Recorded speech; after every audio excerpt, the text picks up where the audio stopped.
Tuhan bersamamu.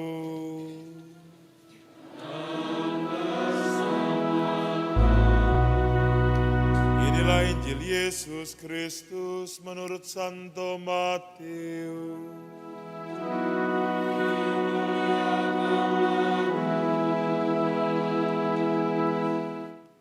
Dalam khotbah di bukit, Yesus bersabda kepada murid-muridnya, "Ingatlah, jangan kamu melakukan kewajiban agamamu di hadapan orang, supaya dilihat mereka. Karena jika demikian, kamu tidak beroleh upah dari Bapamu yang di surga. Jadi apabila engkau memberi sedekah, janganlah engkau menggembar-gemborkan hal itu, seperti yang dilakukan orang munafik di rumah-rumah ibadat dan di lorong-lorong, supaya dipuji orang. Sesungguhnya aku berkata kepadamu, mereka sudah mendapat upahnya. Tetapi jika engkau memberi sedekah, janganlah diketahui tangan kirimu apa yang dilakukan tangan kananmu. Hendaklah sedekahmu itu diberikan dengan tersembunyi, maka Bapamu yang melihat yang tersembunyi akan membalasnya kepadamu. Apabila kamu berdoa, janganlah berdoa seperti orang munafik. Mereka suka mengucapkan doanya seperti berdiri di rumah-rumah ibadat dan pada tikungan-tikungan jalan raya, supaya mereka dilihat orang. Sesungguhnya aku berkata kepadamu, mereka sudah mendapat upahnya. Tetapi jika engkau berdoa, masuklah ke dalam kamarmu, tutuplah pintu, dan berdoalah kepada Bapamu yang ada di tempat tersembunyi. Dengan demikian, Bapamu yang melihat yang tersembunyi akan membalasnya kepadamu. Apabila kamu berpuasa, janganlah muram mukamu seperti orang munafik. Mereka mengubah air mukanya supaya orang melihat bahwa mereka sedang berpuasa. Sesungguhnya aku berkata kepadamu, mereka sudah mendapat upahnya. Tetapi apabila engkau berpuasa, minyakilah kepalamu dan cucilah mukamu, supaya jangan dilihat oleh orang bahwa engkau sedang berpuasa, melainkan hanya oleh Bapamu yang ada di tempat tersembunyi. Maka Bapamu yang melihat yang tersembunyi akan membalasnya kepadamu." Demikianlah sabda Tuhan.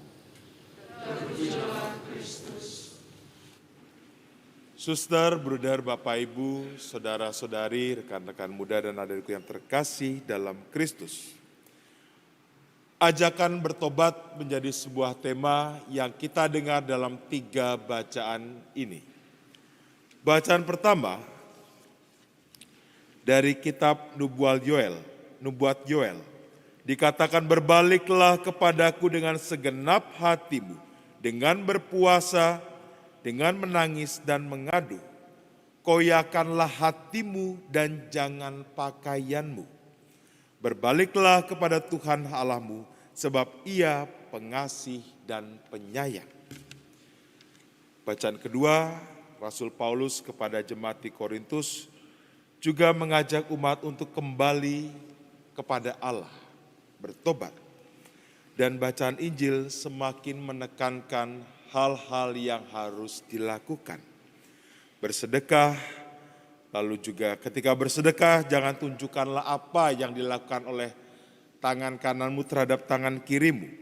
Lalu juga terkait berdoa dan akhirnya berpuasa. Dari 3 bacaan yang baru saja kita dengarkan, maka ada 3 hal penting. Ada 3 jalan menuju kekudusan yang coba diwartakan dalam setiap bacaan yang baru saja kita dengarkan. Yang pertama, hal memberi sedekah. Memberi sedekah merupakan perbuatan amal kasih, perbuatan keprihatinan, kepekaan, tergeraknya hati kita terhadap sesama atau orang-orang yang ada di sekitar kita. Tapi bacaan ini juga menekankan, hati-hati. Kadang-kadang kita cenderung memberikan sedekah, melakukan karya amal kasih demi sesuatu pujian, penghormatan, ataupun segala halnya. Tetapi dikatakan hati-hati dengan hal demikian. Sebisa mungkin mengusahakan sekuat tenaga bahwa apa yang kamu berikan kepada orang-orang yang engkau kasihi, bersedekah itu jangan diketahui oleh banyak orang. Biarlah Bapamu yang tersembunyi yang mengetahuinya. Sedekah perbuatan amal kasih adalah bentuk solidaritas kita terhadap sesama kita. Maka ketika kita memberikan hal itu, kita sudah berpikir tidak ada untung rugi. Ya, untung rugi dalam arti juga pujian segala macam itu juga bagian dari untung rugi. Oh, saya mendapat pujian, saya mendapat sorotan dan segala macamnya. Hati-hati akan hal demikian. Lakukanlah dengan tulus, lakukanlah dengan seluruh kehendak hati dan budi ketika melakukan sedekah. Jalan kekudusan yang kedua adalah berdoa. Berdoa berarti menjalin relasi kita dengan Allah secara personal. Dengan relasi yang terus-menerus terjalin itu, maka kita akan mengarahkan seluruh pandangan kita kepada Allah. Mengarahkan seluruh hidup kita juga kepada Allah. Tetapi lagi-lagi Yesus menekankan hati-hati. Janganlah kamu berdoa seperti orang-orang munafik yang sengaja berdoa di tempat ibadat, di tikungan-tikungan supaya orang melihat apa yang aku lakukan. Berdoalah di tempat yang tersembunyi. Biarlah orang lain tidak mengetahui. Biarlah berdoa menjadi sebuah ruang antara saya dengan Allah. Menjadi ruang komunikasi, kedekatan personal antara saya dengan Allah. Bukan untuk mendapat sorotan-sorotan. Kalau tidak, hati-hati kita akan jatuh pada kesombongan rohani. Merasa bahwa saya berdoa lebih panjang, berdoa lebih kusuk, maka saya lebih suci, lebih baik daripada orang lain. Maka hal ini juga mendapat perhatian bagi Yesus. Berdoa beralih dari berdoa kepada Tuhan menjadi berdoa bersama dengan Tuhan. Berdoa kepada Tuhan akan banyak list gitu ya, apa yang aku ingini. Tetapi ketika berdoa bersama Tuhan, Tuhan sebagai temanku di dalam perjalanan ketika aku ingin mengarahkan diri kepadanya. Jalan kekudusan yang ketiga adalah tentang berpuasa dan bermati raga. Tentu dalam setiap agama atau kepercayaan hal ini tidak asing ya. Melakukan puasa, bermati raga, mengendalikan diri dan segala macamnya. Ini sebagai salah satu bentuk pertobatan yang nyata. Maka juga ditekankan hati-hati. Kalau puasa itu jangan lalu menunjukkan muka yang lesu, lemas gitu ya. Seolah-olah supaya orang tahu nih aku loh sedang puasa gitu ya. Atau mungkin orang-orang zaman ini membuat story gitu ya, sedang puasa ya. Tadi Instagram, di Twitter atau media sosial yang lain.